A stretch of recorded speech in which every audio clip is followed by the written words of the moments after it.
Good evening, everybody, and welcome to Anime-Zing Radio here on Facebook, YouTube. Tonight, we're going to be having fun with the Crunchyroll Awards. So we are going to be doing our voting for the Crunchyroll Awards. Joining me in the co-host seat tonight is Mr. Darren Starling. He's on a call right now, so once he's off, he will be on to join us, and we will have fun looking at the awards, figuring out who to vote for, and I think it's going to be interesting, to say the least.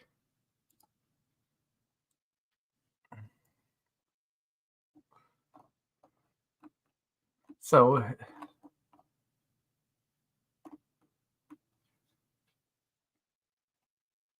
got to scroll down here for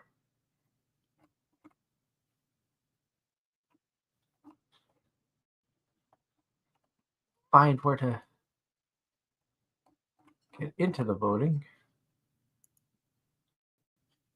There we go.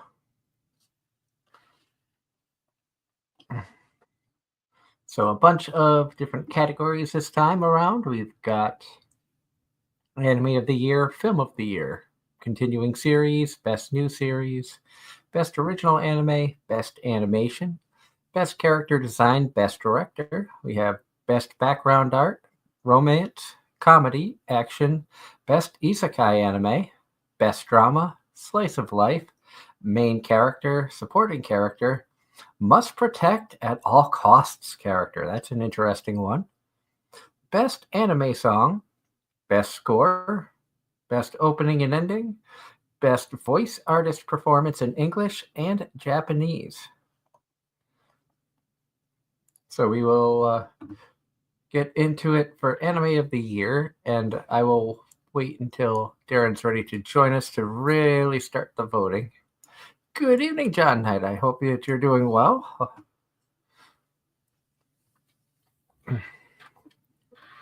John says today was the 3rd anniversary of Spy Family, which Spy Family is such a good show.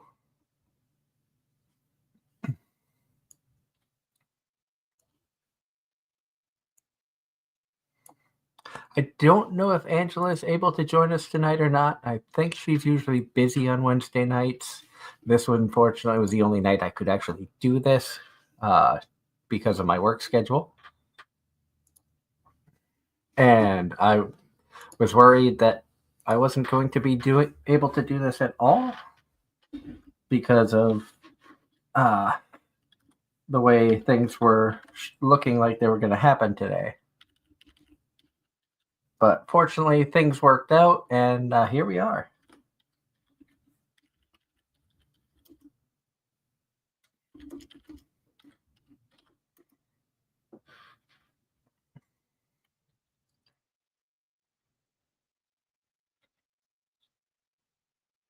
So, like I said, I hope everybody's having fun. I know it's going to be a good time looking through all of this stuff. Anime of the Year.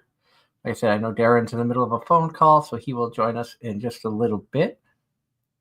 And we can always go back to this, and he can give his opinions. But Anime of the Year, the nominees are Dan, Delicious in Dungeon, Frieren, Apothecary Diaries, Solo Leveling, and Kaiju Number 8. I have only seen 2 of these shows. Of course, that being Frieren and Apothecary Diaries. I know Angela loved Delicious in Dungeon. I think Angela had watched Dan as well. I'm not sure if anybody had watched Solo Leveling or Kaiju Number 8. But I'll ask our viewers in the chat, which one do you think it would be deserving? Which one would you vote for Anime of the Year? And while you're thinking about that, and we're waiting to hear back,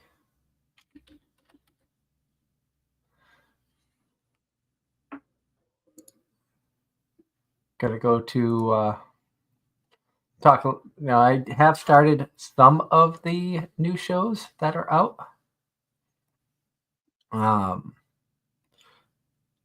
Watched the first episode of The Two Perfect Saint, which seemed like that one was decent. Please put them on Takamani-san. That one is just really, really weird. I'll probably watch it because it kind of has me interested a little bit, but it's definitely off the wall. Catch Me at the Ballpark, I also have started. That one's actually been pretty good as well. I'm surprised. It's a nice little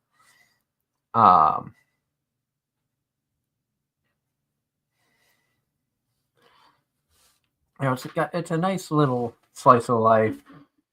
I'm not sure exactly where the storyline's going to go with it, but it's kind of neat to see some of the stuff. I think it's going to be one of those fun, just sit back and enjoy type of shows. And John Knight in the chat says that he has watched the dub of Dan Da Dan, Kaiju number 8, Freerun, Apothecary Diaries, and Solo Leveling. So he has watched everything on the list except Delicious in Dungeon. Okay, I'm back. Welcome back. Sorry that I had to deal with work off the clock again. All good, sir. So we're just talking about Anime of the Year. The nominees are Dan Da Dan, Delicious in Dungeon, Freerun, Kaiju number 8, Solo Leveling, and Apothecary Diaries. Tough. Good evening, Ross. Ross said he just finished the Snow White series. Said it was good. I'm glad you liked it. I know my wife and I really enjoyed it. It was a great romance anime. Well, glad you liked it. I wish I had time to sit down and watch it myself. So for me, I've only seen 2 of the 6 choices here. And I know Angela has seen Delicious in Dungeon and Dan Da Dan, but not Freerun. I don't think I've seen any of them. John Knight in the chat says I should vote Apothecary Diaries because I enjoyed it so much. The thing is, I loved Freerun as well. In fact, I went out today and actually bought a Freerun shirt because they had it at FYE. So I have the hat, I have a shirt, I've got 12 volumes of the Freerun manga, but I've got the first 3 volumes of Apothecary Diaries now. So I'm tossed up.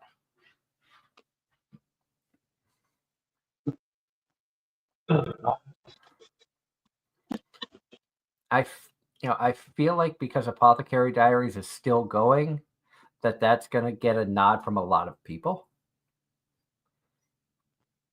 I mean, both shows are fantastic in their own right.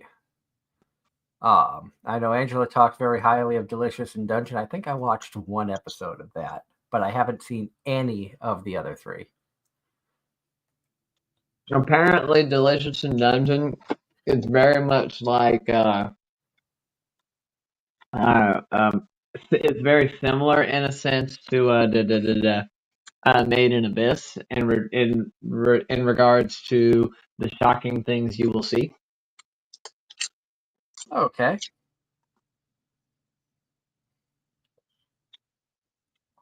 I think if I had to go off of which one of the shows truly hit me in the feels, I think I have to lean towards Freerun. Because there was some stuff that happened in Freerun that really hit me in the feels. Apothecary Diaries lures me in, and it's like you just want to see stuff happen. But Freerun, I actually felt some emotional connection to. So I think I'm going to vote Freerun for this one. And Ross says, I still think Crunchyroll's rigged its awards. There were good shows in the year that could have made it. I agree, Ross. I also know that there is a panel of people. I've heard Shibuya Kaho talk about it in the past about how there's actually a panel of people who go through all the shows and narrow it down to pick, the ones that actually make the final list of nominees. So, The heavy bias. and I don't think it's all like Crunchyroll employees or things of that nature. I know that they get people from around the industry for this. Because Delicious in Dungeon is not a Crunchyroll title. I know Call of the Night has been nominated for awards in the past, and that was a Sentai Filmworks title. So the fact that they're bringing in shows that are outside of Crunchyroll. Mm-hmm.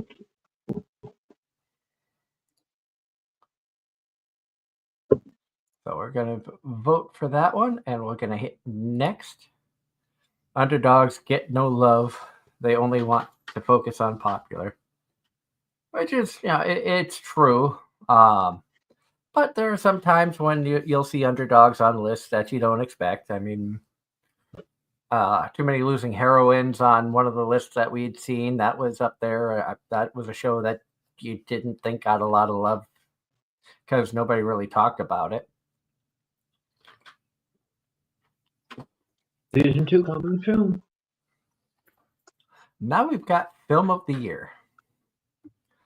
Choices are Haikyuu, The Dumpster Battle, Look Back, Mononoke the Movie, The Phantom in the Rain, The Colors Within, Spy Family Code White, and My Hero Academia, You're Next. I think I've heard things about The Colors Within. Heard it's pretty good. The only one of these that I have seen was Spy Family. I meant to, and I forgot.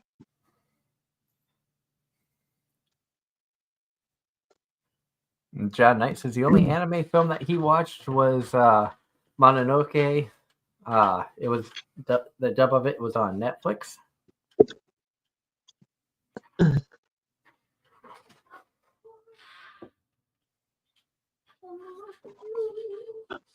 So I think because the only one that I have seen is Spy Family, I have to go off of that bias. I mean, it was enjoyable. There were definitely parts in the Spy Family movie that had me laughing hysterically. Best continuing series. Who's more comedic in general? Scenes with your Anya? Anya. Especially when they had a whole series of like Anya using the bathroom and it turning into like a toilet monster and just a lot of toilet humor going on, and the 5-year-old in me just couldn't help but like laugh hysterically. That's why you like Toilet Bound Hanako-kun. That actually doesn't have a whole lot of toilet humor in there. You'd think it would have more with the title, but it doesn't. It's actually kind of almost a little bit more on the serious side. I know, I'm picking on you. Oh, I know. Besides, the only remote humor with it is was what, the first episode? And that's really about it. I think so. Besides, when you go that route, you kind of go back to the Harry Potter series with Moaning Myrtle. I don't know who that is. I've never seen Harry Potter. She basically inhabited the girls' bathroom on a certain floor, and no one wanted to use it as a result. Because she was murdered right there.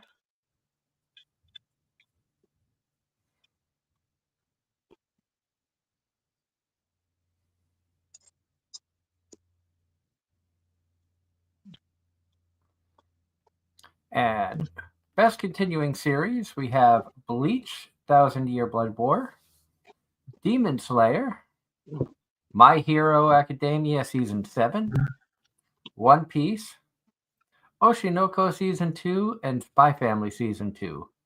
And Ross in the chat says that he was voting alongside of me, but skipping Anime of the Year because he never saw the shows. Also choosing Spy Family for Film of the Year, only one that he saw. And Best Continuing Series, Bleach, because Spy Family 2 was technically in 23. The reason that shows that were in 2023 have made the list is because last year's voting was in October and November before the end of the season of the winter season. So those shows got put into this year's voting if they were deemed worthy. I've read some explanations about that, so that's how I know why you have some shows that were at the end of 2023 making it into the Anime Awards for this year. But still, why would you wait till April to hold an Anime of the Year for? You know what? Never mind. Because the only show that I saw on this list, I'm going Spy Family. That's the only show I saw out of the 6 on the list. So, just out of stuff I've heard, if I had to pick one on this list, Spy Family would be a close second, but it would go to Bleach, as much as I've heard about 1,000-Year Blood War. Bleach will probably get the win because I've heard a lot of stuff about Bleach, but I've never seen any of it. So I can't, in good conscience, vote for something I've never seen. Now we have Best New Series. So Anime of the Year selection 2.0. So basically, it's the same choices. So whoever doesn't get Anime of the Year may get this, or whoever does get Anime of the Year will get this. Kind of a redundant category to have to have the same thing in. And you would think that they would have like Anime of the Year, that you would think that they would have put some of the continuing series in that as well to kind of mix it up rather than have the same 6 choices in 2 different categories. No, that's a Crunchyroll theme. Over the years, that's been very common with Crunchyroll. And Anime of the Year, I know I gave the nod to Freerin because I connected with that in some cases more of it on an emotional level, but I think Apothecary Diaries technically is a better series. That being said, when Freerin season 2 comes out, if it continues with the manga, I think it's going to be a strong contender again for Anime of the Year in 26. Just from what I've read, I am really, really excited to see how it continues on. And Ross says he's skipping all the way to romance because, again, never watched these shows. Up next, we have Best Original Anime. And the nominees are Buchigiri, Girls Band Cry, Jellyfish Can't Swim in the Night, Train to the End of the World, Ninja Kamoi, and Metallic Rouge.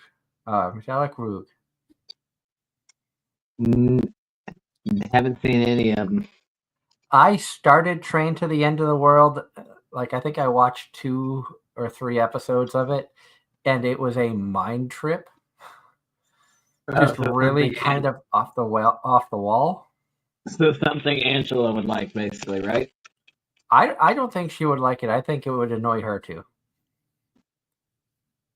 I gave it a shot because Train to the End of the World. It seemed like it could be an interesting concept, but like the first couple episodes were just so far out there. I'm like, I can't even keep up with what's going on. So John Knight says the only original anime that he watched was Metallic Rouge.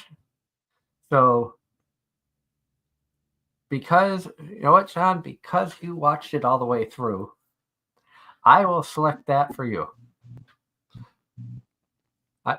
I went through and did a run last week, and I think when I did, I selected Train to the End of the World because it was the only one I had seen on the list. But I don't think it's worth it, worthy of getting the vote. So for you, John, I'm voting Metallic. Up next, we have Best Animation. Nominees: Dan Da Dan, Delicious in Dungeon, Demon Slayer, so a lot of D's, Freerin, Kaiju 8, and Solo Leveling. So yet again, the same 6. No, Demon Slayer was put in there instead of Apothecary. Apothecary. Oh, true. Because it's Ufotable. Ufotable has a history for being the cleanest animation in the industry. I've heard good things about Dan Da Dan's animation. I haven't seen it. On this list, the only one I've seen is Freerin. So that's the way I'm gonna vote. Like I said, if I haven't seen it, I don't feel like I could vote for it just off of hearsay. Unless you're John Knight. Yeah, well, I mean, to be fair, I really hadn't seen much of any of those, so that's why I was like, you know what, John, we're gonna vote for you on that one. Yeah, I said. I mean, not a bad thing. Best character design. Same 6 again. Yeah, well, this time you have Apothecary Diaries instead of Solo Leveling. So Leveling's not on this. They put Apothecary Diaries. And if I have to be honest, I love the character design in Apothecary Diaries. I mean, you look at the characters, the mannerisms and stuff. You look at the background, the old Chinese temples and stuff. Just absolutely loved the background. So I have to go Apothecary on this one.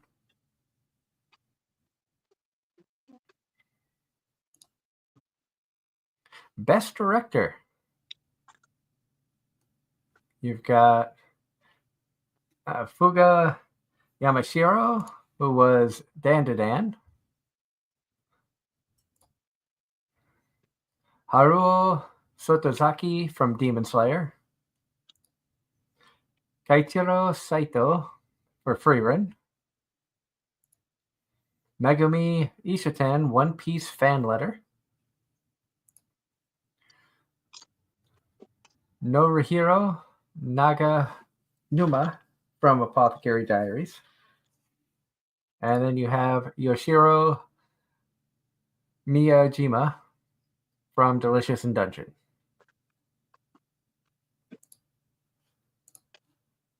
So that was what, for Best Director? Yeah. I think I've got to go Apothecary Diaries. Like I love the story with Freerin, but the story in Freerin is a very slow burn. It's a slow and steady burn. Where Apothecary Diaries, so much stuff happens, and I think they do a really, really good job at keeping you invested in the show and making it be like, okay, well, what happens next? You know, how is she going to figure this out, or how is she going to get out of this situation? I got you. So some more thought provoking. Not that there wasn't a lot of thought that went into Freerin, because trying to keep people invested in a slow burn is tough, and the fact that they were able to do that, and as we've mentioned many times, Freerin holding the #1 spot on MAL is that's no small feat, and a lot of amazing work went into keeping people's attention. But I have to give the nod to Apothecary. Mm-hmm. Like I said on Sunday, when we do the voting, I might surprise people with as much as I love Freerin. There are times when Freeman's not going to get the nod from me because Apothecary Diaries, I feel, is just that good. Best background art, and I was just talking about that in one of the other categories. I mean, you look at the background art with the temple and some of the detail, as opposed to some of the background stuff for Freeman. I mean, even when you look at Dan to Dan, there's a lot of craziness that's going on. Delicious in Dungeon. Demon Slayer is Demon Slayer. I cannot honestly say I will ever vote for Demon Slayer for anything. I gave it 6 episodes, was like, no, it's not for me. Not saying it's bad, but I can't give Demon Slayer, a vote ever. And then you have Pluto, which I've never heard of. Have you heard of this one? I think I saw Giga talk about it, but that's about it. So I think I have to put my vote on Apothecary for this one. Best Romance. This was the one that Ross was skipping to because he hadn't seen. Dangers. You got Sign of Affection, Blue Box, Too Many Losing Heroines, Dangers in My Heart, Season 2, Scott Pilgrim Takes Off, I've never heard of, Ranma 1/2. Scott Pilgrim Takes Off was basically the anime version they redid of Scott Pilgrim versus the World. Okay, I've never even heard of it. The rest of them Wait, I've really? heard of. Yeah, I've never heard of it. Have you heard of Scott Pilgrim in general? Nope. Okay.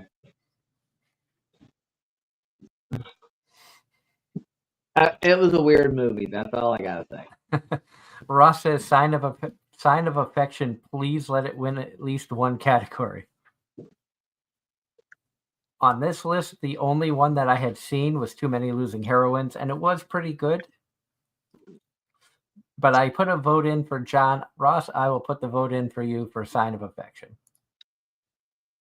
Even though I haven't seen it, I've heard so much good stuff about it. Oh, and like I said, you know where my vote goes. Yeah, you love Dangers. Isn't that good? Best Comedy. Oh, Noko-tan's on there. Yeah, you have Noko, Delicious in Dungeon, Konosuba Season 3, Ranma 1/2, Spy Family Season 2, and Mashal.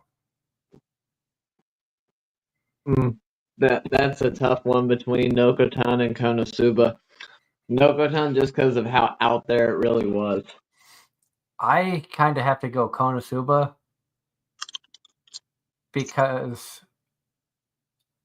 it was just that, as out there as Noko-tan was, I couldn't finish it. I was about to say, did you finish it? No, it got annoying. More, but you finished Aho Girl. That's funny. That shows you how much I couldn't really stand Noko-tan. Then how the heck did we finish Conception? Hoping that it would get better, and then got so far into it, it was just such a dumpster fire.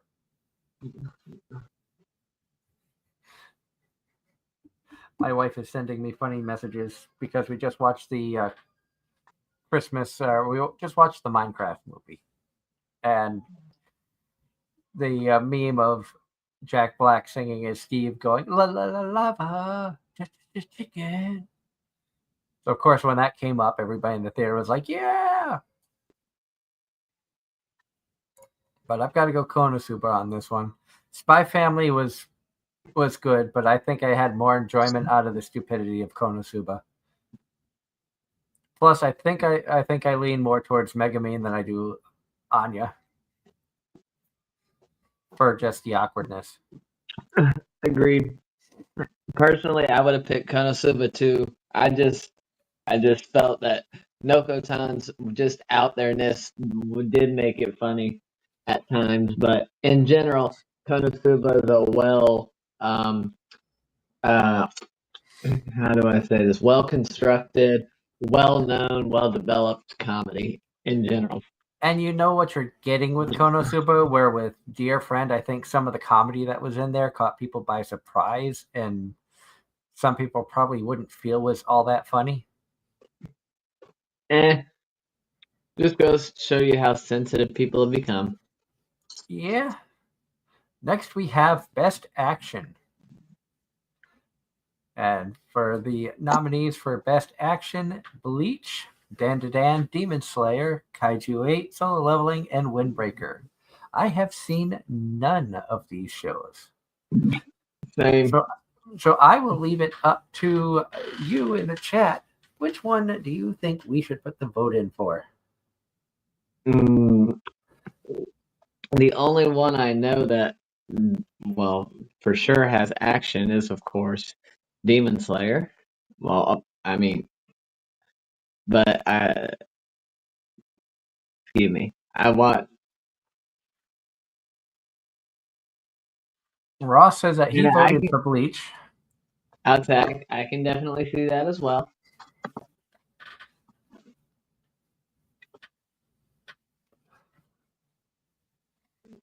John Knight says that he and Angela both watched Windbreaker because of Ross had voted Bleach because of Johnny Young Bosch.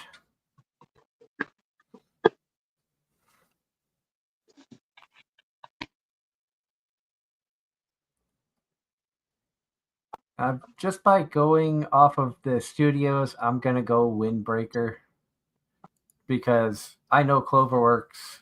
That's like I know the A1. I've heard of A1 as well.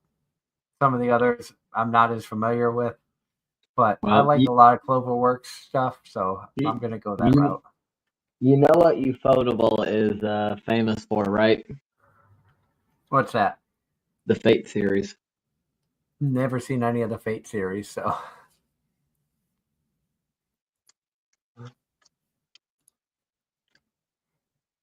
All Oh, right, here's ours, Darren. Best Isekai. I gotta give it the slime. And for those listening in, we have Konosuba, Konosuba Season 3, Mushoku Tensei Season 2 Part 2, ReZero 3, Slime 3, Suicide Squad, Shangri-La Frontier Season 2. I have seen 2 of these shows. And I've seen 3. And if I have to say, just because I have not seen Beyond Slime Season 2 Part 1, I've got to give my nod to Jobless Reincarnation Season 2. There were some powerful things that happened in Season 2 of Mushoku Tensei.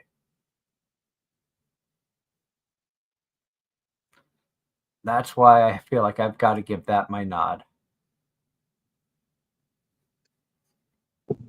And I can't wait for Season 3 to come out.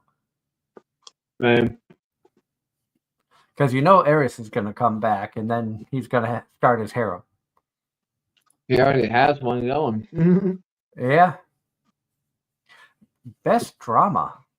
Sign of Affection, Dead Demons, Dead Destruction, Rerun, Oshinoko Season 2, Pluto, and Apothecary Diaries.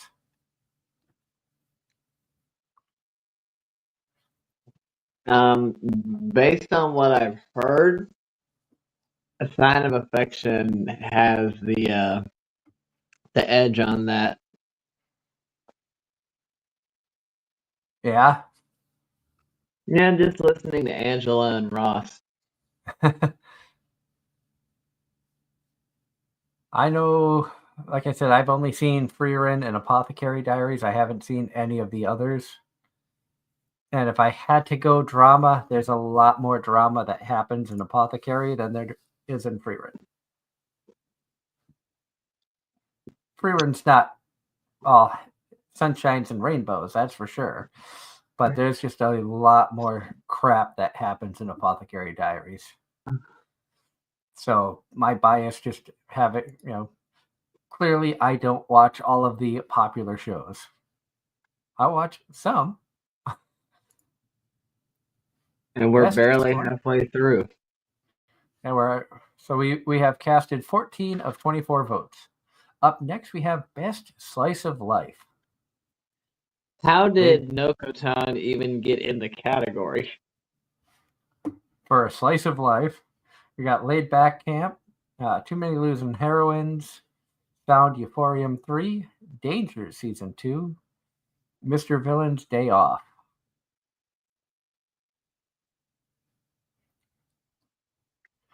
Ross says that he voted Dangers in this one. He voted for Sign of Affection in the last one. I vote Dangers, of course. Having not seen that one, I've only started Nokotan, and I've actually watched and enjoyed Losing Heroines. I've got to put the vote for Losing Heroines. You are missing out, sir. Has Leanne started Dangers or no? I don't think so. Okay, maybe I'm thinking of someone else. She might have. Oh, here's a tough one for you, Doug. Best main character. Frieren. From Frieren. Kafka from Kaiju number 8. Momo from Dan to Dan. I have seen so many people cosplaying her. Or with a fairly simple cosplay, too. Okarun from Dan to Dan. Mao Mao. Or Sung Jinwoo from Solo Leveling.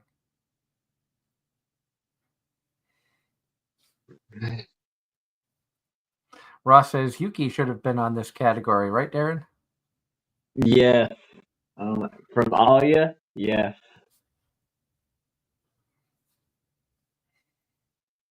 This one's really tough because I love Frieren. I love how stoic of a character she is. Very monotone, hard to read. They did a fantastic job, both in Japanese and in English. But Mao Mao, I love her quirkiness. I love her connivingness. I love how they bring out her personality in both the English and the Japanese. Because I have gotten to the point where I watch a lot of these shows in both sub and dub. So that it's not just a biased opinion of, oh, I know the English voice actress of this person, so I'm going to vote for them because I'm going solely off of the performance from two different ways of the same show. And I really feel like Mao Mao overall was the best character of the two. I had a feeling you'd say that. As much as I love, Frieren, I have cast a lot more votes towards Apothecary Diaries than I have Frieren, which probably surprises some people, may not surprise others. Oh, Ross, sorry, I got the wrong Yuki. Yuki from Sign of Affection. I watched episode 1 and that was it, so sorry. Best supporting character. You have Fern from Frieren. I did not like Fern. I am not the biggest fan of her. You have Himmel from Frieren. He was kind of a conceited twit, but he brought out something good in Frieren. He was compassionate, but he was very full of himself at the same time. Jinshi from Apothecary Diaries. Very mysterious, very well thought out, very well portrayed character.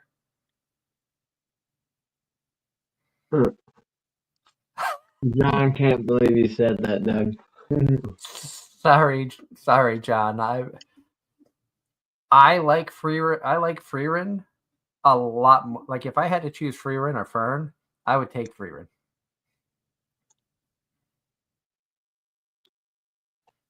Fern is just like I think they did a great job with Fern's character being young, immature, doesn't know the ways of the world very well, just because of some of her upbringing, and she was so focused on studying magic and everything.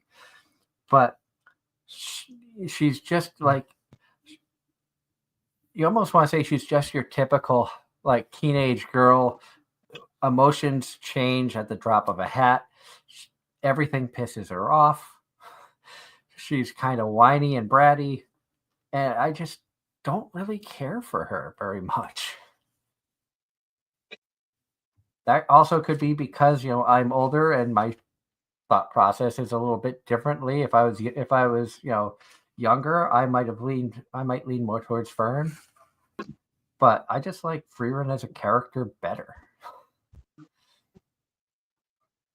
We also have Psycho from Dan to Dan, which I have not seen.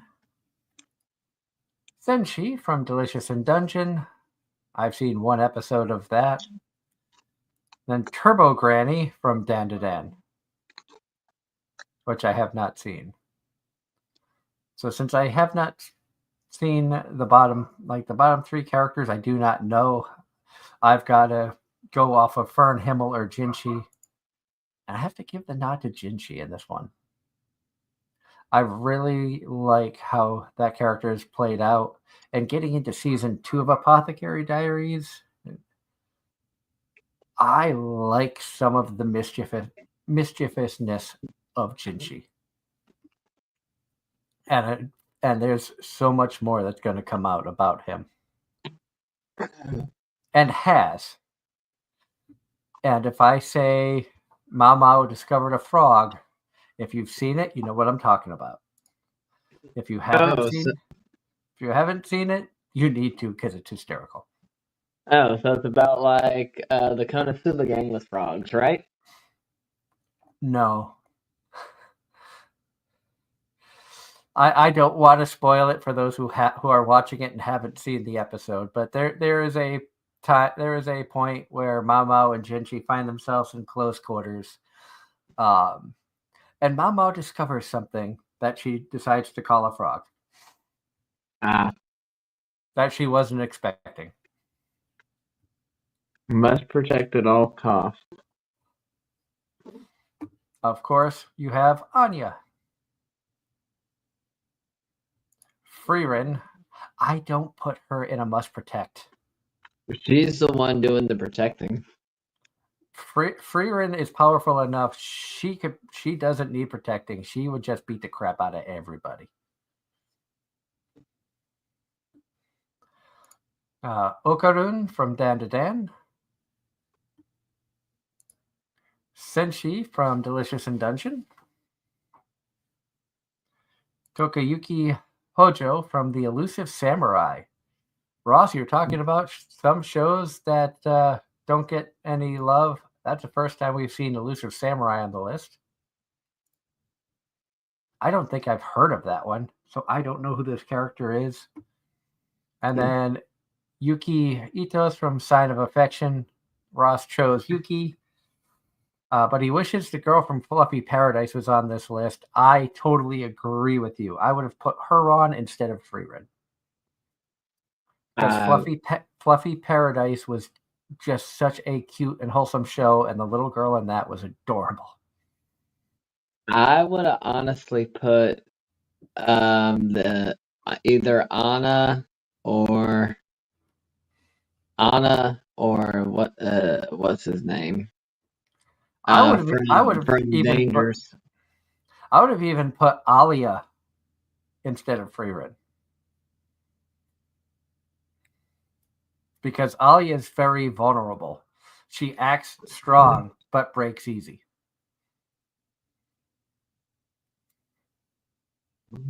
So based off of this list, off of what I've seen, is just these two. Anya or Frieren, I have to go Anya. Which, let's be honest, I think everybody wants to protect Anya because she's adorable. Ichijo, that was his name, I believe. I don't remember. And Ross says, but you need to choose Yuki because Yuki can't hear at all, completely deaf. I understand that, but at the same time, I haven't seen it. I'm sure if I take the time to watch it, which could happen on my next trip out, because if I'm caught up on everything and I have time to spare, I tend to go back and watch some random stuff. So it could be one that I watch. There's plenty of them that I could go back and rewatch or check out. Line. Best anime song. We have Abyss from Kaiju 8, Bling Bang Bang Born from Creepy Nuts for Mashal. We have Fatal Oshinoko Season 2. We have Level from Solo Leveling. Otonoke from Dandadan. Also Creepy Nuts. Also a Creepy Nut song. And you have The Brave Frieren. I've heard 3 of the songs. I've heard the 2 Creepy Nuts ones, and I've heard for Frieren. I have to give it to Bling Bang Bang Born. That song just slaps. It is so good, and it's so catchy. That I don't know if you've heard it or not, Darren. But I've heard bits and pieces of it. Mostly when they did memes on the internet with it. But you can understand it's like that just is a good song. Yep. And it's hard to go wrong with Creepy Nuts. I know, right? Best score. Oh, as in quality critic. So I think best score. I think that's like music throughout the whole series. Bleach, Dandadan, Demon Slayer, Solo Leveling, Look Back. There's a new one. We haven't seen that nominated for anything yet. Mm-hmm. And Frieren. Having it be Frieren's the only one I've seen on this list. I've got to vote Frieren. There was some of the background music was very fitting for Frieren. I thought that they did a good job with some of this, some of the scenes where you just, not like when they'd have their little montage of moving around and stuff. Some of the music just went along really well. So that's why I've got to go Frieren, aside from being the only one I've seen. Best opening sequence. Abyss from Kaiju 8, Bling Bang Bang Born, Fatal from Oshinoko, Level from Solo Leveling, Otonoke from Dandadan, and Us from One Piece. Again, I've got to go Bling Bang Bang Born because I just love the show. Or I love the song. Haven't seen any of the shows. That's the only song I know. So some of these might be bad reasons to vote for it, but then we have Best Ending Song. Ante Nante from Ranma and Half, Burning from Oshinoko, Kamakura Style from Elusive Samurai, Nobody from Kaiju 8, Request Solo Leveling, or Tai Daida from Dandadan. I have not heard any of these songs. I do not know any of them, so I'm going to leave it up. I don't think, Darren, that you've seen any of the shows. I don't know if you know the music from any of them. Nope. I will leave it up to the chat to decide who we vote for. in general, I've heard more about Dan to Dan than the rest of these to be honest. Yeah. Like the only like Dan, I know the Creepy Nuts opening. I don't know the ending. Lucifer Samurai, I know nothing about. Oshinoko, I know season 1 was great. Had a lot of praise. Season 2, I have not heard many people talking about. Solo Leveling, I've heard was good. Kaiju 8, I've heard was good. Ranma 1/2, I've not seen any of them.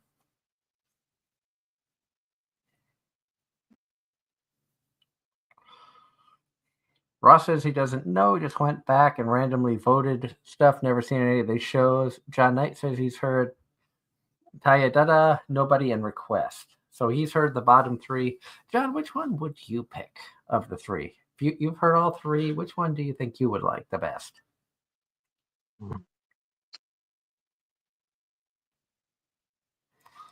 I think it's only fair to let include our awesome listeners out there in on some of this. Especially when we know nothing about it. Exactly.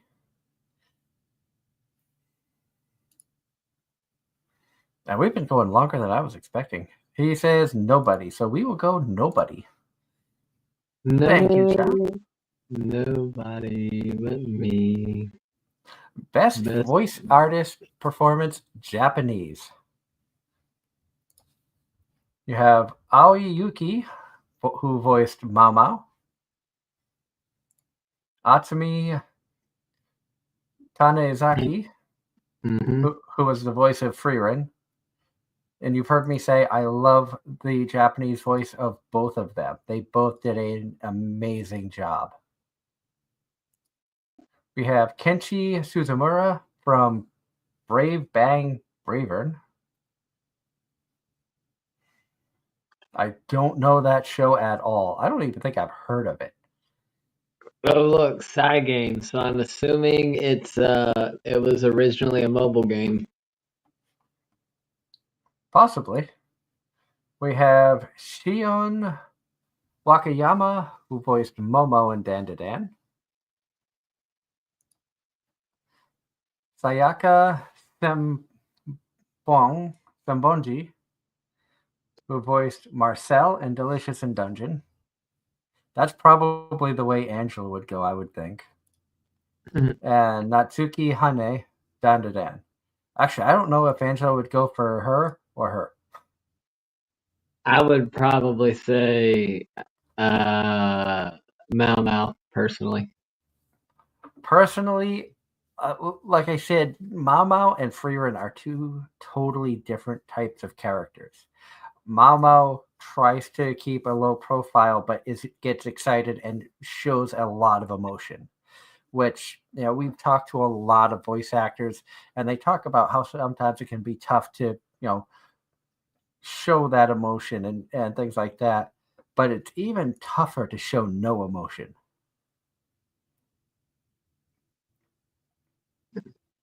And Frieren is just so nonchalant about everything. Her voice very rarely changes tone. You don't really see her get worked up, but there's a subtleness to the voice changes where you can tell if she goes from her normal blank expression to, okay, the way she said that, she's pissed off, or she's happy just because her tone changed in the slightest way.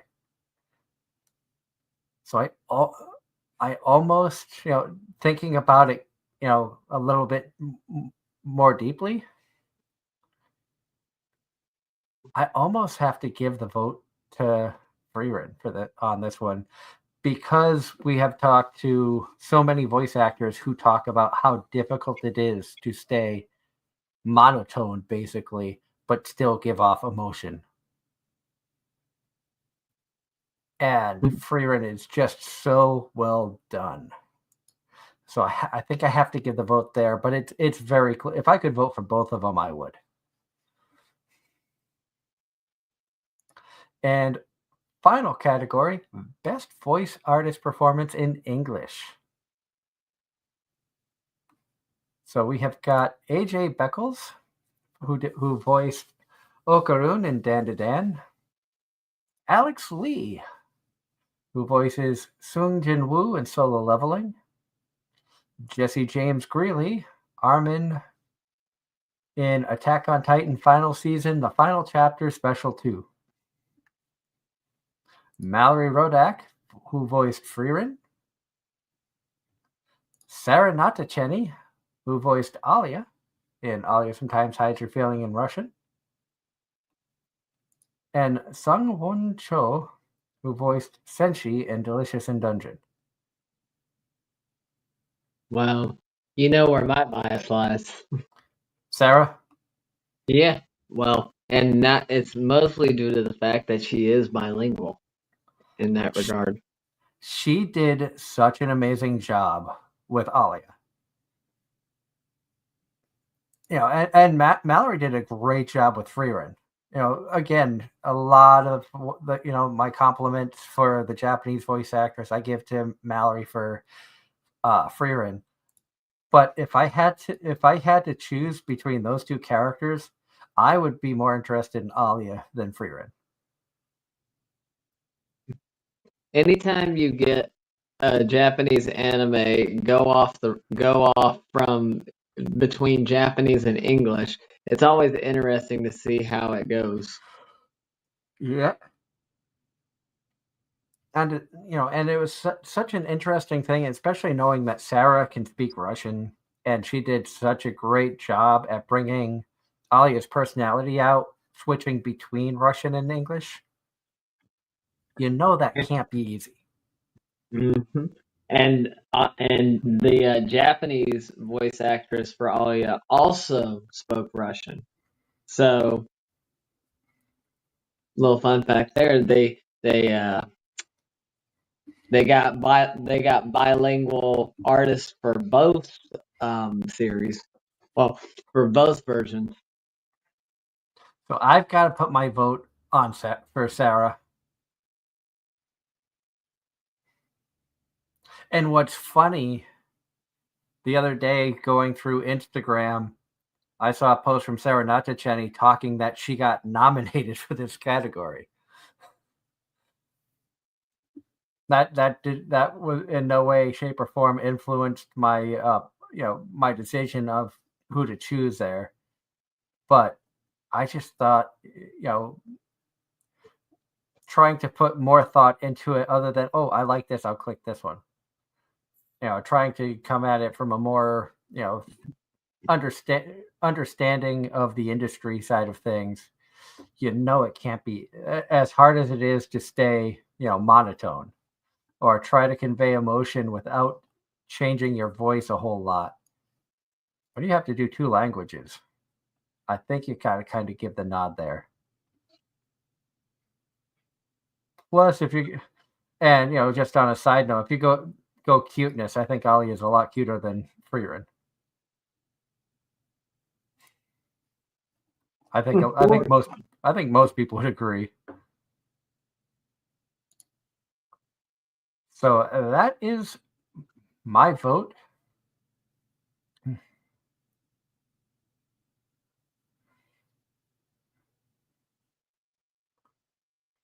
Russ says that he gave the English dub of Alia a try when YouTube Crunchyroll uploaded the first episode. Said he couldn't hear the Russian in Sarah's voice. Sounded fake to his ears. Well, if I'm not mistaken, she is part Russian.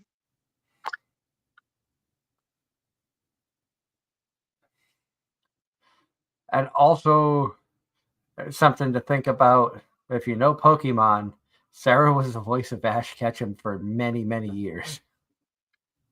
So imagine Ash Ketchum and then Alia.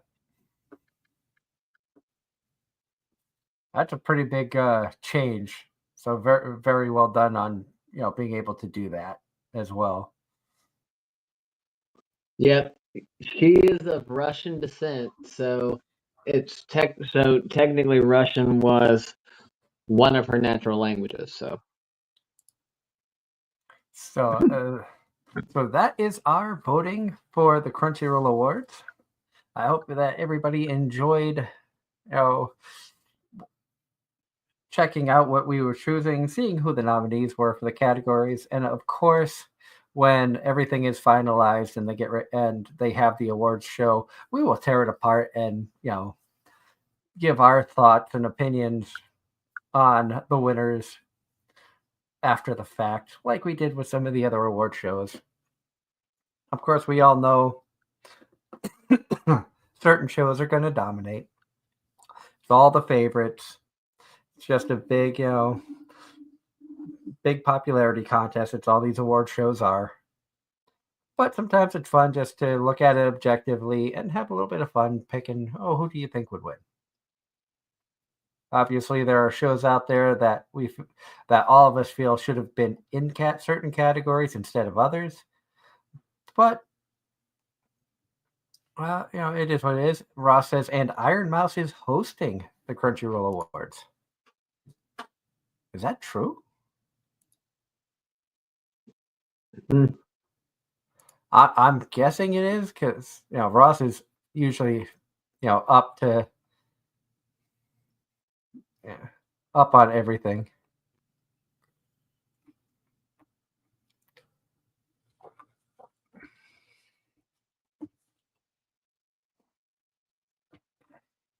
And the voting lasts until April 14th. So you've got until, I want to say, Monday.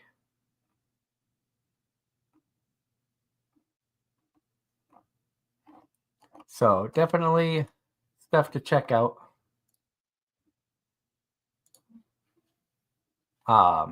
Cast your votes as much as you'd like.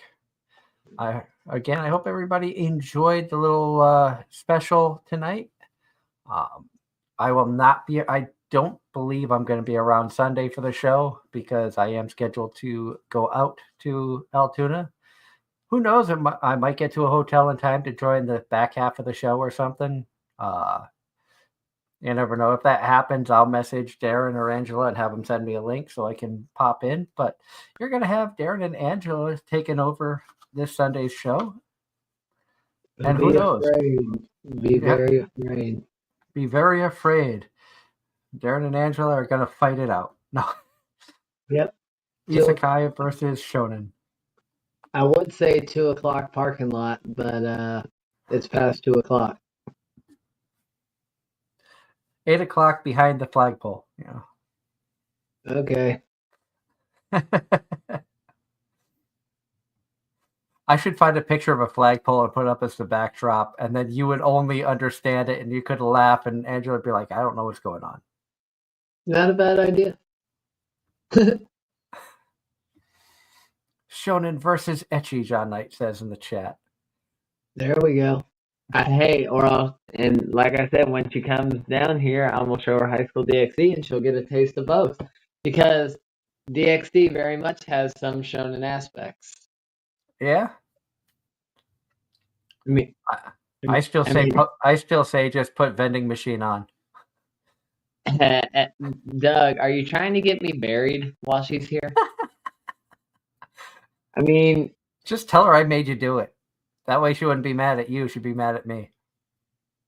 Yeah, but I'd still be on the receiving end for the rest of the time she's here. Oh, I don't think she'd be that mad at you. Like I said, just tell her I put you up to it. Russ says Darren and Rico down by the schoolyard, or whatever that old song. I think you mean me and Julio down by the schoolyard. Dun, dun, dun, dun, dun, dun. I don't know that one. I must be too young. I discovered that one in high school because I was helping a friend who was doing music for Color Guard in high school. He was sick, so I had to fill in for him. And one of the teams that was doing their performance was performing to that song. It's a